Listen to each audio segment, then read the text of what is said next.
I'm so fucking nervous. Me too. Okay. Ready? Yep, we're on. What happens when you have a mainline failure on one continuous highline webbing on a 200-meter highline? Let's find out on this episode of How Not to Highline. Oh God! God! Oh God!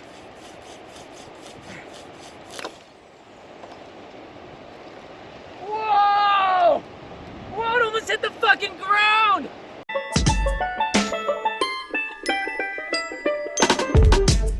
Hi, I'm Ryan Jinks and welcome to my gear room. This last weekend we decided to split some enovs to test our new favorite method of connecting multiple 50-meter sections together called the Inov Split. We do this to try to make long highlines safer because mainline failures can make you fall a long ways down if you just have two continuous pieces as your main and your backup. So about an hour and a half from where I live here in Lodi, California is CRG, Cosumnes River Gorge. And we rigged the 200-meter line, that classic line that was the world record a few years ago that Jerry Mashesky did. The easiest way we found to tag that line because of all the trees, the rivers, and the steepness is with a drone. And we had 300 meters of Dyneema fishing line on our super big trolling reel. I had 200-pound test fishing line on our reel, and I found that to be too much because it's 0.75 millimeters in diameter. Next time I'll go with either a 75 or 100-pound test fishing line that is also Dyneema, so I can get more fishing line on the reel and that it's not so thick when you're trying to work with it. And with the river so high, Rob Smith and Matthew McMillan hiked in from the bridge since we couldn't cross this time of year.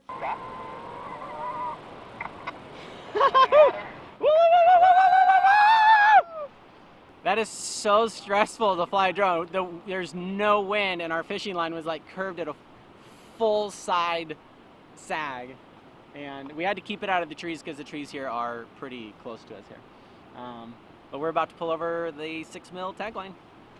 They had the tagline with them, and so we flew the drone to them to reel in the tagline. Once we got the tagline across, then we can send them over the webbing which we had with us. And in order to send over webbing that is as heavy as a 200-meter line, we had a redirect or a Z-drag in order to not have to hold the entire weight. And then we had Levi keeping it off of the edge, so we had no abrasion. 3, 2, 1. 3, 2, 1. This is a 3, 2, 1. That's so stupid. 3, 2, 1. It is a 3 to 1. See? Promo for Snatch. Snatch is awesome. 3, 2, 1. I think that's enough. Yeah, that's enough. So I'm at the static side of the 200-ish meter line at CRG, Cosumnes River Gorge. And we built our anchor here with a piece of short webbing that had a sew-in loop on it from my slack snap stuff. And so I could cut this and not my actual piece, even though it'll probably get compromised when it falls down there. We have fiber reinforced tape as our tape. We'll see what happens with that. The dyno and the soft release are on the backup, which is counterintuitive when you rig, but we put a lot of thought into this. This is on peak. There's one on the other side, and the bag has a dynamometer as well. The backup here is spider silk, very low stretch, and has got a very normal amount of sag that we would have when we highline. So we're curious how much just static shock it's going to put on our anchors and our bag to find out if we would get seriously injured. Now our other biggest concern is abrasion, because that far side has nothing but 3 things for it to hit, nothing but abrasion for 40 freaking feet because the anchor's at a tree far back on the cliff. And that's always been a joke that if the main line failed on this line, you would die anyways. But I really want to know if the Inov Split, where it's 50-meter sections all interconnected, would make this line a lot safer, because if the main line fails, it's only a little bit of the line. You don't drop as far, and the rest of the Highline is absorbing your fall, even if you are using a static backup. I've spent like 3 or 4 months planning this moment. I'm so excited, and I really hope this doesn't like throw me backwards. I'm so curious. Fucking love science.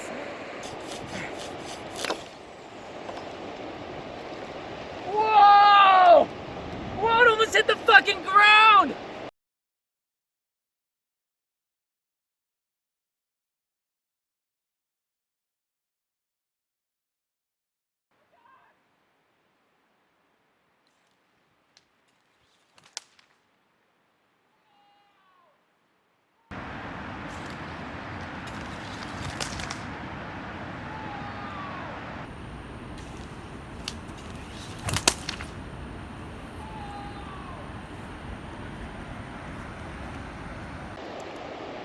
Oh no! Oh no! Dyno's on? No! Oh, it didn't read on peak. That's why we have 2 dynos. No! No! Fuck, ours did too! Son of a bitch!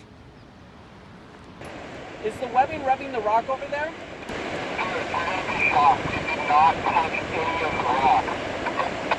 Oh, we can't publish these results then because it didn't go bad.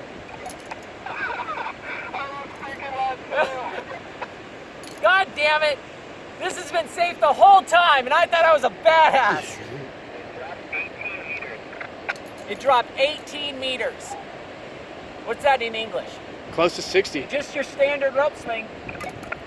The only rock it actually touched, which surprised everybody here, was this rock right here, which was well padded. We padded the other ones down there with sidewinders, you can see. They're sending a new line across. We padded this with sidewinders down there, but it didn't touch those rocks. And it didn't touch that final edge down there either. Even though the bag fell about 18 meters. Just like everything we ever do on this channel, it's all super good enough. We're gonna now rig the Inov Split and do the same experiment, which that be super, super good enough. That almost cut before my fucking line did. That took a lot more cutting than I thought it was going to. So we got the tagline over here when we slid over, so we can pull the Inov Split over and rescue our bag. We're gonna pull the back up tight so it pulls it higher, and then we're not gonna rig this Highline very tight so they match. And then I can pull the rocks out and we can put more rocks in later. So we just set up the Inov Split line. We just pulled it across. I put another connector here with a sew-in loop so I don't have to cut my actual piece. And our soft release is on the backup.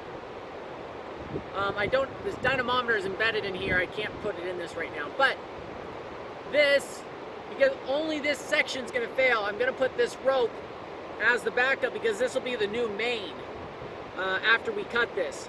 So this experiment's already set up. I gotta take that bag off, get the reading off of the dyno, and well, enjoy the Highline for a bit before we cut it. So I tried to pull the rocks out of the bag, but what happened was as I pulled the rock up, I was getting heavier and the bag was getting lighter.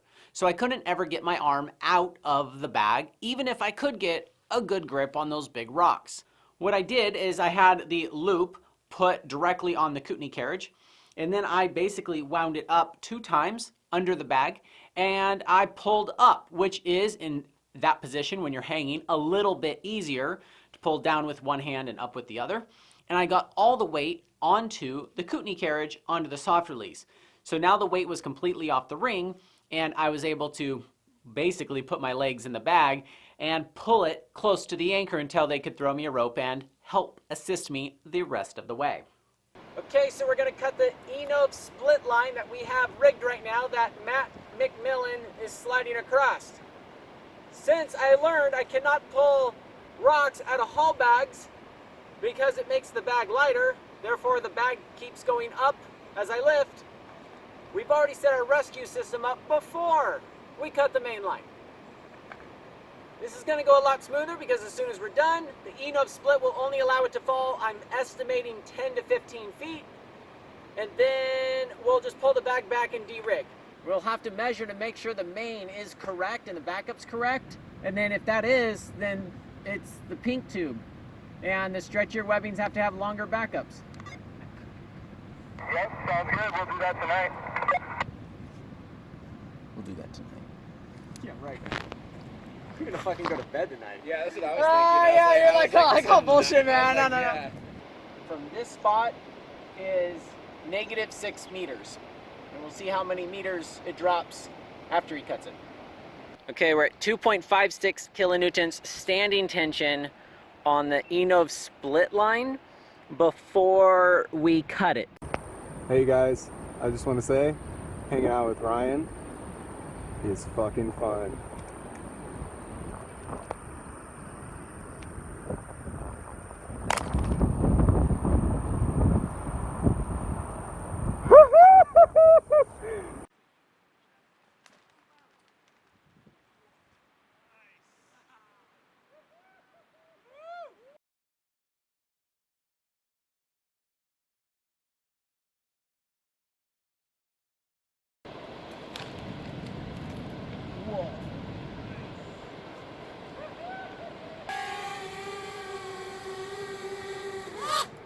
The dyno's at 3.17. Okay, so it's -14 meters below the same spot. That is 8 meters of a drop. Last time it was 18 meters and this time it was 8 meters. I think it's on the other side of the Inov split. I gotta go rescue the bag now. So we pulled off the bag. It jumped over the Inov split connection, which is kind of a bulgy bump because of the soft shackle button knot. Soft shackle button knot was inside. It's 1 1/4 inch bump. Anyways, it jumped the thing. With these guys helping, I was able to lift the Kootenai carriage over. It came over just fine. And it had 1.42 kilonewtons on the bag, the force it saw, which is less than half of what our other test was. And it fell less than half the distance of our other test. So there's pros and cons to both systems, but I sure feel better about this one. Hey guys, so we got home late last night. Everything's flaked out and we're gonna go over all the splits and what happened to them after the backup test. This is the webbing we cut. Obviously not an Inov split. This is just to connect two main lines so that we only had to cut a very short section of webbing and not waste a 50-meter section of webbing. If you slow down the video, you can actually see when I cut it here, I didn't move the knife away quick enough or something, and the leash bounced up from the recoil of everything and went right into the knife and actually cut about halfway through the leash. Okay, so let's look at the next connection now. This is the main line still, and this is the backup, and this is where the backup connects to the sling.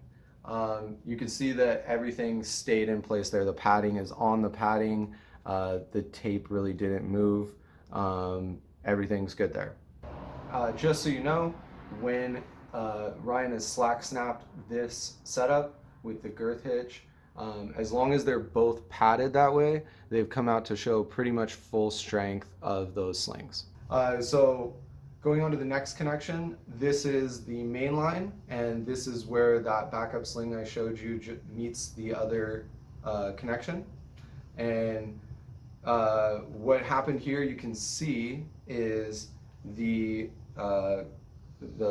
red sling is the figure 8, one that goes through through the two mains, and that got cinched down between the backup of this and the main here. So that cinched that down around everything, and it didn't change anything. The connections there, you can see some residue from the tape. You can see that it loaded, but there's no damage to anything that we can see so far. Okay, so we're at the next connection, and you may have noticed as I was going along, there's some different webbings for the main line. Now the main line is going back from Pink Tube to Feather Pro. That's because we did the Frankenline webbing thing, and we put Feather Pro as the main throughout the entire line except for one section in the middle was a 50-meter section of Pink Tube. The backup was all 50-meter sections of spider silk, and then those were connected to 5-meter Dyneema extenders. So we got an unexpected result by doing this Frankenwebbing technique. When we looked at the line after it was rigged, the pink tube didn't have any backup loops underneath it. The Dyneema sling and all of the backup composed of the spider silk was tight up against the main line, or almost tight. And when you slid on the line, they were both pretty tight. Our theory is that either the pink tube was taking most of the stretch of the 200-meter line, or pink tube just stretches that much more and you have to use longer extenders. In any case, we'll take apart this connection and take a look at it to see if anything is shifted in the Inov split from the experience of the pink tube stretching out and loading the backup. Oh my God, this is good.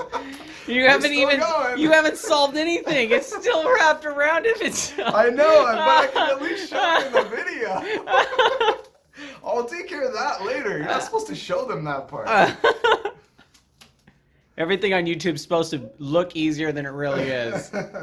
That red tape is to help the rings slide over all this stuff. Yes. And the white tape's to keep it in place. Yeah. And then each individual soft shackle has tape to keep them closed. But that button knot's not supposed to be outside of that loop. Yes. So you probably could see that before I untaped it, that this button knot had shifted out of the loop that it was stored in originally, which was this loop. Which is, no, it's inside of, it goes inside of the split, whereas the red button knot goes inside of this loop, which that did stay. Yeah, that one stayed. But this being pulled sideways, I think. Mm-hmm. This one being loaded pulled the knot out of here, which shouldn't happen if you have an extender that's long enough. It'll stay in there. But everything seems fine. It's just kind of obnoxious to try to walk over. Mm-hmm. But you're not going to walk on a line that has a backup tighter than the main. And when you rolled over, you kind of had to just pick it up over it. But yeah, the experience of rolling over the Slackline split was really pretty easy. It was not as difficult as I anticipated. The buttons on these can, I guess, cause a little bit of an issue when you're rolling over them with your hangover. You don't have to unclip or anything, but sometimes you just have to fiddle your hangover over the top of it. We've been discussing using smaller soft shackles. These are 6mm soft shackles. A 5mm soft shackle is going to have a 25% smaller head button, and the braking strength is plenty. This one is way overkill. Ryan slacks. I can't say the fucking word. Ryan slack snapped these. Whoa, is that?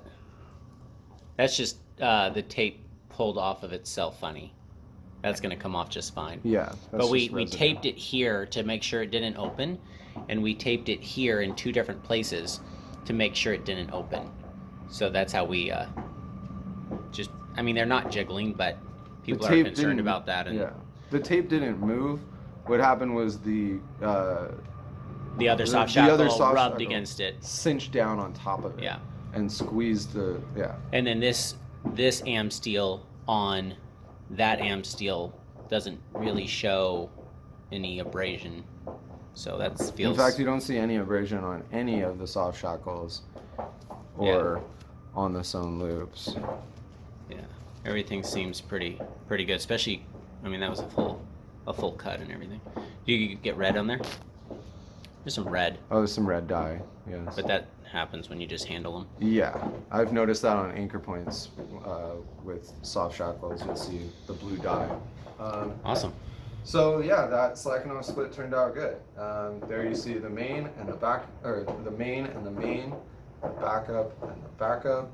Everything's still in place. It's ready to go again. We could use it again. So this experiment was super enlightening on what happens with a 200-meter line. The 200-meter continuous was an 18-meter or 59-foot drop.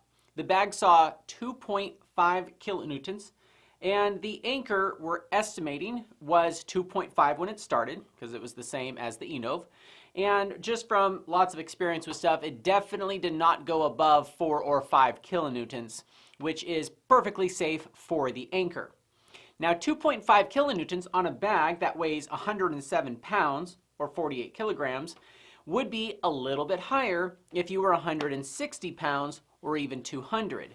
If you saw 5 kilonewtons on your leash, I'm not worried about your leash, I'm more worried about your bag. Now all this is for just a 200 meter. If we rigged the 300 meter that's also there, our results would have been significantly bigger, longer, and higher forces. Now with the Inov split, regardless of how long it is, the results would pretty much be the same as we got here.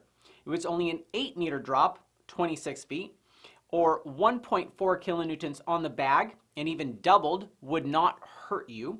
The anchor for the Inov split started at 2.56 kilonewtons and only went up to 3.15. That's not even a full kilonewton difference because the stretchy main line helped absorb a lot of the fall instead of everything falling on a static backup. Now, even if you only fall about 30 feet down, if you land straight on the line or hit your leg or something gets caught or you're doing flipper whippers while taking literally a rope swing, you could get hurt. And you could even get hurt more if it was a 200, 300, 400 meter long single continuous piece of webbing. Now there are multiple ways to skin the cat on how to connect multiple highlines together, and some people debate whether or not it should be 50, 60 meters, or 100 meters long at each connection point. And obviously I like the 50 meter method now because of the results, but also the even number that it is. 60 meters is just a little too odd, and 100 meters to me is just too long. Either way, continuous lines are still going to probably be used and be risky, and Inov split connections do take a little thinking in order to put them together. Therefore, you shouldn't do any highlining.